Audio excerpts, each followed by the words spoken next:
لله وكفى وسلام على عباده الذين اصطفى أما بعد فأعوذ بالله من الشيطان الرجيم بسم الله الرحمن الرحيم من كان يريد حرث الآخرة نزل له في حرثه ومن كان يريد حرث الدنيا نؤتيه منها وما له في الآخرة من نصيب.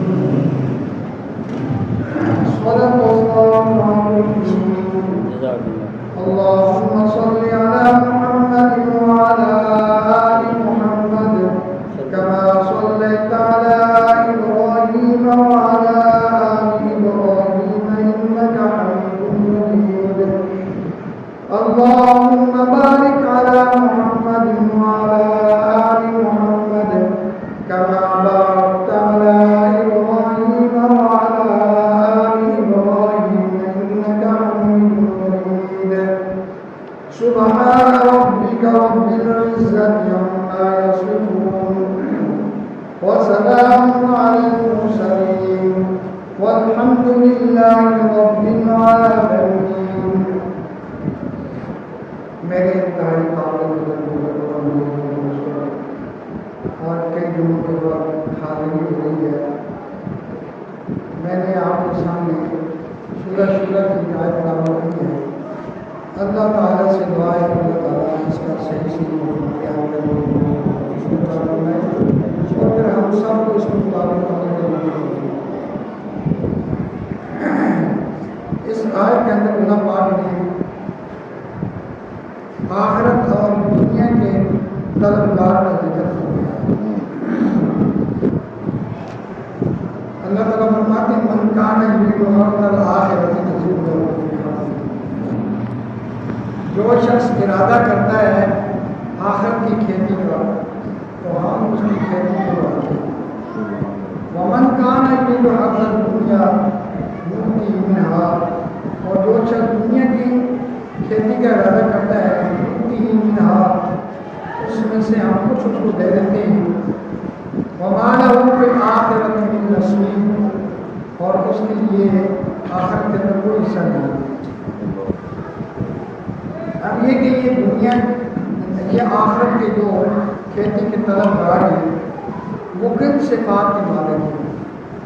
سورہ آل عمران میں اللہ تعالیٰ فرماتے ہیں الذین یقولون ربنا اننا آمنا فاغفر لنا ذنوبنا وقنا عذاب النار. اللہ فرماتے ہیں یہ وہ میرے بندے ہیں جو مجھ سے یوں دعا کرتے ہیں اے ہمارے رب. الذین یقولون ربنا بے شک وہ لوگ جو کہتے ہیں اے ہمارے رب. اننا الذین یقولون ربنا اننا آمنا کہ بے شک ہم ایمان لائے. فاغفر لنا ذنوبنا تو ہمارے گناہ معاف فرما دے. وقنا عذاب النار اور ہمیں آگ کے عذاب سے بچا دے. الصابرین یہ وہ لوگ ہیں جو صبر کرنے والے ہیں. صبر کی 3 قسمیں. ایک تو صبر کی قسم یہ ہے کہ صبر جو ہے وہ معصیت پر گناہ پر مصیبت پر کیے جائے. کوئی مصیبت آئی صبر کریں. اور ان کے لیے اللہ پاک نے سورہ بقرہ میں فرمایا ہے وبشر الصابرین کہ آپ صبر کرنے والوں کو خوشخبری دے دیں. اور بلکہ اللہ تعالیٰ نے یوں بھی فرمایا ہے ان اللہ مع الصابرین. اللہ تعالیٰ صبر کرنے والوں. تو سب سے پہلا درجہ کیا ہے کہ مصیبت پر صبر کرنا. اب چند دن پہلے آپ نے جو ملک کے اندر دیکھا ہے ایسے ہی مطلب ہے پورا ملک بے چین تھا, پورا ملک بند تھا. یہ کون سا صبر ہوتا ہے؟ پورے ملک کے بے چینی پیدا کر دینا اور پھر صحابہ کی کل گستاخی کرنا. ایسے گستاخ ان کی تو سزا موت ہونی چاہیے, سزائے پھانسی ہونی چاہیے. کہ صحابہ کی گستاخی کھلا اس ملک کے اندر جو اسلام کے نام پر حاصل کیا گیا ہے اور صحابہ کی گستاخی کی جائے کھلا، ایسے لوگوں کے یوٹیوب چینل بند ہونے چاہیے. ہمارے وزیر اعظم کو یہ سوچنا چاہیے. ہم وزیر داخلہ سے نہیں کہتے، ہم صدر سے نہیں کہیں گے، کیونکہ یہ ہے ہی اسی کیٹیگری کے، وہ ہے ہی انہیں کے ساتھ کے. لیکن کم از کم وزیر اعظم اور وزیر اعلیٰ یہ تو سنی کے لاتے ہیں، ان کو تو کم از کم سوچنا چاہیے، خیال کرنا چاہیے اور موجودہ حکومت کو سوچنا چاہیے کہ مسلمانوں کی حکومت ہے اور مسلمانوں کے ملک کے اندر خلیفہ رسول کی گستاخی کی جا رہی ہے اور وہ دناتے پھر رہے ہیں، یوٹیوب پہ پیسے کما رہے ہیں. ان کے یوٹیوب کو بند ہونا چاہیے. رجب بٹ کو سزا دینی چاہیے، اس کو قید کرنا چاہیے، اس کو سزائے موت ہونی چاہیے. بے شک ایسے گستاخوں کو معاف نہیں کرنا چاہیے. بے شک تو یہ صبر کی قسم ہے، یعنی مصیبت پر صبر کرنا. اللہ تعالیٰ صبر والوں کے ساتھ ہے اور اللہ تعالیٰ اپنے نبی سے کہتے ہیں کہ وہ بشر الصابرین، صبر کرنے والوں کو آپ خوشخبری دے دیں. الذین اذا اصابتهم مصیبت، کہ جب ان کو کوئی مصیبت پہنچتی ہے تو وہ کہتے ہیں انا للہ و انا الیہ راجعون، کہ ہم اللہ کی طرف سے ہیں اور ہم اللہ کی طرف لوٹ کر جائیں گے. تو ان لوگوں کو سوچنا چاہیے کہ ہم نے اللہ کے سامنے محشر کے میدان میں جا کر جواب دینا ہے. کیا جواب دوں گے جب رسول اللہ صلی اللہ علیہ وسلم پوچھیں گے کہ میرے ابو بکر کے گستاخ دنیا میں دناتے پھرتے رہے اور آپ نے کچھ بھی نہیں کہا؟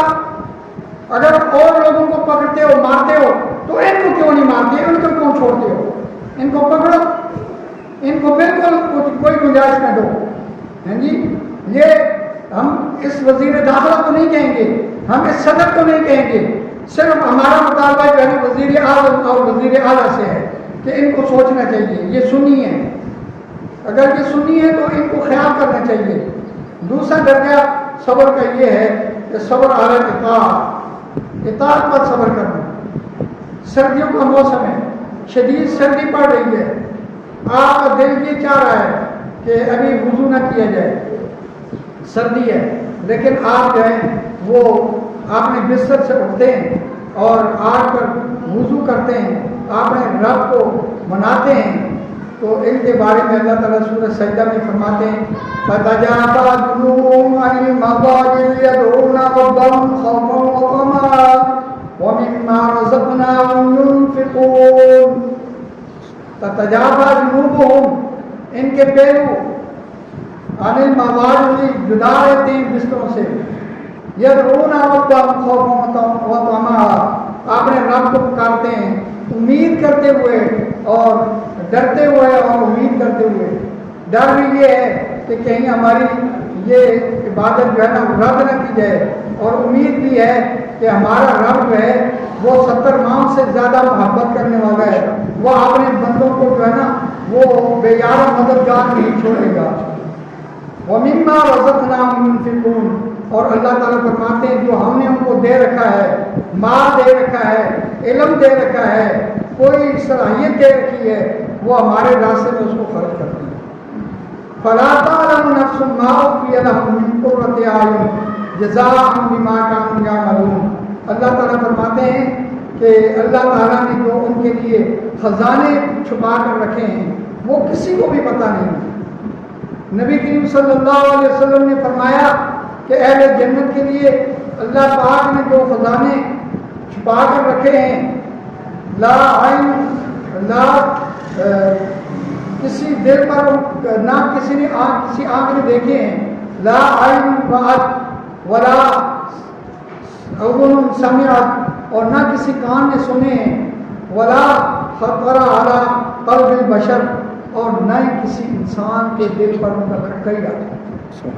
یعنی تصور کا آپ کر سکتے ہیں کسی بھی چیز کا، لیکن اللہ نے جو ایمان والوں کے لیے، اہل جنت کے لیے، صابرین کے لیے جو خزانے مخفی کر کے رکھے ہیں، ان کا نہ تو ان کو کسی آنکھ نے دیکھا ہے، نہ کسی کان نے سنا ہے، اور نہ ہی کسی دل پر ان کا کھٹکا بھی ہو سکتا. سبحان اللہ. وہ عجیب خزانے ہوں گے. اللہ تعالیٰ نے جب یہ خزانے اللہ پاک اپنے بندوں کو عطا فرمائیں گے تو یہ اس وقت ہی ان کو اندازہ ہوگا کہ ہمارے رب نے ہمارے ان کاوشوں کی کس قدر کی ہے، ہمیں اللہ پاک کی کس قدر، کیونکہ اللہ تعالیٰ تو ان اللہ شاکر علیم، اللہ تعالیٰ تو بہت قدردان اور جاننے والے ہیں، اللہ تعالیٰ کو تو ہر شخص کے دل کا پتہ ہے، اللہ تعالیٰ سے کوئی چیز مخفی نہیں ہے، علیم بذات الصدور ہے، سب کو جانتے ہیں۔ اور تیسرا درجہ ہے صبر کا، ایک تو یہ ہے کہ صبر علی المصیبہ، دوسرا ہے علی العقاب، تیسرا ہے علی المعصیہ، کہ دل چاہتا ہے گناہ کرے لیکن اللہ کا ڈر آڑے آ جاتا ہے کہ وہ اللہ کے ڈر سے گناہ نہیں کرتا، گناہ سے بچ جاتا ہے اللہ تعالیٰ کے ڈر کی وجہ سے۔ بنی اسرائیل کا ایک واقعہ حدیث پاک کے اندر آتا ہے کہ ایک شخص تھا، اس کی عورت کے ساتھ محبت ہو گئی، اس نے اس کو بڑی کوشش کی کہ وہ اس کے ہاتھ لگ جائے لیکن وہ اس نے اپنا پتہ نہیں کیا۔ ایک مرتبہ مجبور ہو گئی تو اس نے اس سے کچھ پیسے مانگے تو اس نے کہا میری یہ شرط پوری کر دو، کچھ پیسے مل جائیں گے۔ مجبور ہو گئی، وہ جب تیار ہوئی بالکل قریب پہنچ گئی تو رونے لگی۔ اس شخص نے کہا آپ کی مرضی سے آج وہ روتی کیوں؟ اس نے کہا مجھے اللہ کا خوف ہے، اللہ کا ڈر ہے کہ میں اللہ کو کیا منہ دکھاؤں گی۔ اس نے کہا تو اللہ سے ڈرتی ہے تو مجھے اللہ سے زیادہ ڈرنا چاہیے۔ اس نے اس کو پیسے دیا اور اس نے کہا بس یہ پیسے تیرے ہوئے، اب میں اس گناہ کی طرف نہیں آؤں۔ اور وہ بہت اللہ پاک نے اس کو بہت بڑا درجہ عطا فرمایا، اتنا درجہ عطا فرمایا آپ اندازہ لگائیں کہ 3 شخص جو ہے نا وہ ایک غار کے اندر بند ہوئے، اب وہ غار سے ان کو نکالنے والا کوئی نہیں ہے اور اللہ کے سوا ان کی پکار کو سننے والا بھی کوئی نہیں تھا۔ ان تینوں نے کہا بھائی آپ نے نیک عمل جو کیا ہوا ہے نا اس کو سامنے اللہ تعالیٰ کی بارگاہ میں پیش کر کے دعا مانگو تو اللہ تعالیٰ ہمیں خلاصی عطا فرما دیں۔ ان تینوں میں سے ہر ایک نے آپ نے ایک عمل پر دعا مانگی۔ ایک کا عمل یہ تھا کہ وہ اس کے بوڑھے والدین تھے، جب رات کو آیا اس نے مویشی کا دودھ نکالا، اس کے بچے جو ہے نا اس کے پاؤں میں بلک رہے تھے لیکن اس نے بچوں کو دودھ نہیں پلایا، کھڑا رہا کہ جب ماں باپ بیدار ہوں گے تو ان کو دودھ پلاؤں گا۔ حالانکہ بچوں کو پلا دینا چاہیے تھا لیکن کیونکہ وہ بڑا مخلص تھا ماں باپ کے بیدار ہونے کا انتظار کرتا رہا، جب سے صبح کے وقت وہ بیدار ہوئے اس نے ان کو دودھ پلایا۔ اس نے اللہ تعالیٰ سے دعا کی یا اللہ پاک اگر یہ میں نے عمل آپ کی رضا کے لیے کی ہے تو اس چٹان کو ہٹا دو۔ اور دوسرا وہ شخص تھا کہ جس نے ایک مزدور کی مزدوری کو کام میں لگایا اور اس سے بہت زیادہ مواشی بن گئے، بہت زیادہ مال بن گیا۔ جب وہ آیا مانگنے کے لیے کہ بھائی میں جلدی سے چلا گیا تھا، میری مزدوری آپ کے پاس رہی تو آپ مجھے مزدوری دے دیں، امید اس کو نہیں تھی کہ مجھے مل جائے گی، لیکن اس شخص نے کہا کہ بھائی یہ جو جتنا مال مویشی دیکھ رہے ہو نا یہ سارا کا سارا آپ کا ہے، اور وہ سارا لے کر چلا گیا۔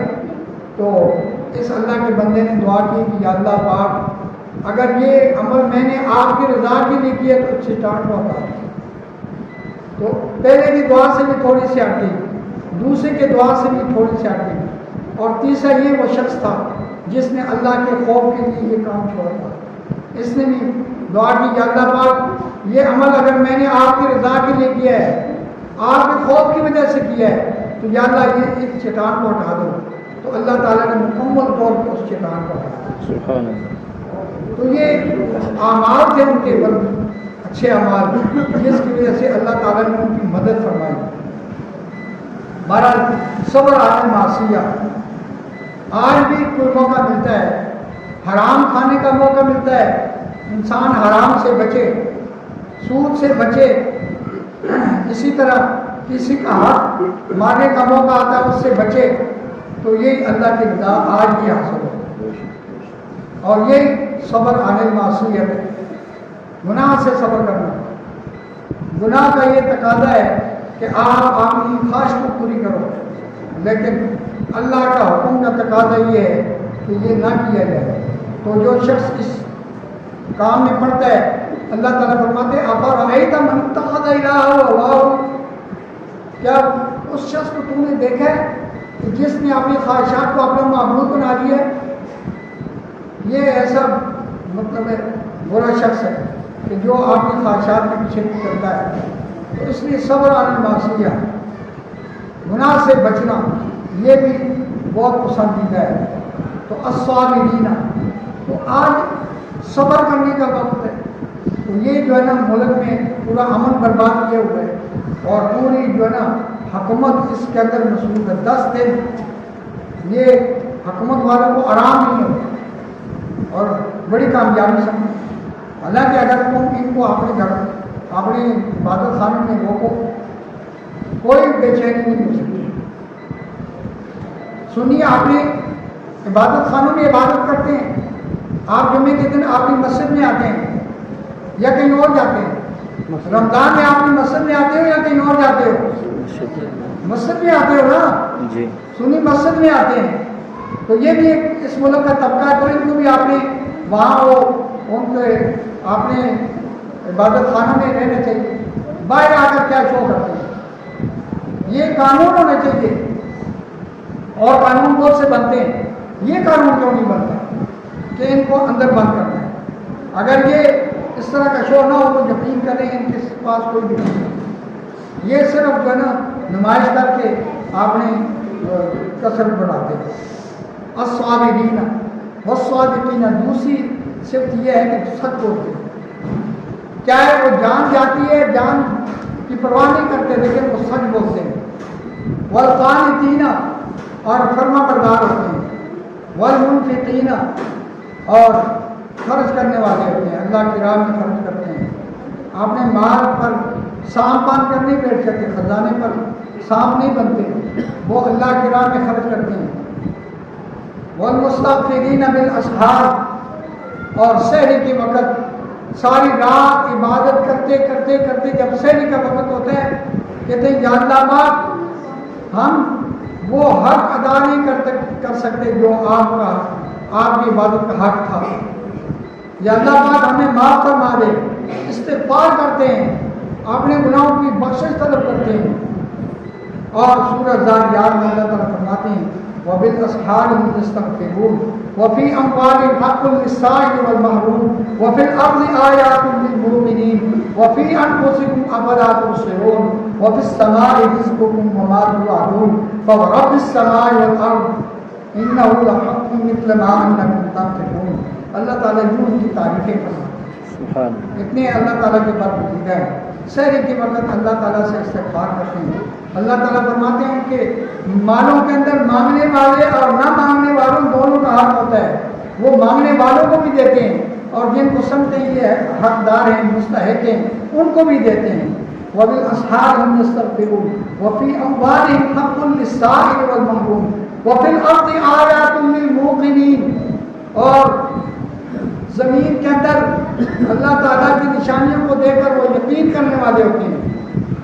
وفی أموالهم حق للسائل والمحروم وفی الارض آیات للموقنین وفی انفسکم افلا تبصرون، اور تمہاری جانوں کے اندر وفی انفسکم افلا تبصرون، تمہاری جانوں کے اندر بھی دلائل موجود ہیں، کیا تم دیکھتے نہیں ہو؟ یہ سب انسان کو آپ کے اندر دیکھنا چاہیے۔ خود ایک انسان جو ہے نا وہ عالم اصغر ہے، پوری جہان کی ساری چیزیں جو ہے نا انسان کے وجود کے اندر موجود ہیں، ہر چیز اللہ نے اس کے وجود کے اندر رکھی ہے، اور انسان کا وجود جو ہے وہ اللہ کی نشانیوں کا مظہر ہے۔ انسان اپنے اندر غور کر کے جو ہے نا پہچان سکتا ہے اپنے رب کو۔ عقل مندوں کی بھی نشانی بیان کی ہے، وَيَتَفَكَّرُونَ فِي خَلْقِ السَّمَاوَاتِ وَالْأَرْضِ رَبَّنَا مَا خَلَقْتَ هَذَا بَاطِلًا کہ وہ زمین و آسمان کے اندر غور و فکر کرتے ہیں اور پھر وہ اس نتیجے پر پہنچتے ہیں ربنا ما خلقت ھذا باطلا کہ اے ہمارے رب تو نے اس کو بیکار نہیں کیا۔ برحال میں عرض کر رہا تھا کہ آخر کے کھیتی کے طلبگار جو ہیں ان کے یہ صفات ہیں، وہ اللہ تعالیٰ کی طرف سے کوئی پریشانی آ جائے اس پر صبر کرتے ہیں، اور اسی طرح اللہ تعالیٰ کی عبادت پر اس پر جمے رہتے ہیں، اور اسی طرح گناہوں سے وہ رک جاتے ہیں، اور اسی طرح سچ بولتے ہیں، سچ ان کا وتیرہ ہو جاتا ہے، ہر وقت وہ سچی بات کرتے ہیں، کبھی جھوٹ نہیں بولتے، ان کی زبان میں جھوٹ آتا ہی نہیں ہے، اور اسی طرح جو ہے اللہ تعالیٰ کے دیے ہوئے مال کو اللہ تعالیٰ کے راستے میں خرچ کرتے ہیں، اور رات بھر عبادت کرنے کے باوجود وہ استغفار کرتے ہیں، اللہ تعالیٰ سے گڑ گڑا کر روتے ہیں، التجا کرتے ہیں کہ یا اللہ پاک ہم جس طرح ہمیں آپ کی عبادت کرنی چاہیے تھی نہیں کر سکے، یا اللہ پاک ہمیں معاف فرما دے۔ تو یہ چیزیں ہمیں اختیار کرنی چاہیے، اور ہمیں جو ہے نا آخرت کی کھیتی کا طلبگار بننا چاہیے، آخرت کی کھیتی کے اندر جو ہے نا ہمیں ترقی کرنی چاہیے۔ آخرت کی کھیتی یہی ہے کہ اس طرح کے یہ اعمال کیے جائیں، نیک اعمال ہوں، تو ان میں انشاءاللہ اس بات کو پھر آگے لے کر چلیں گے اللہ جی میں۔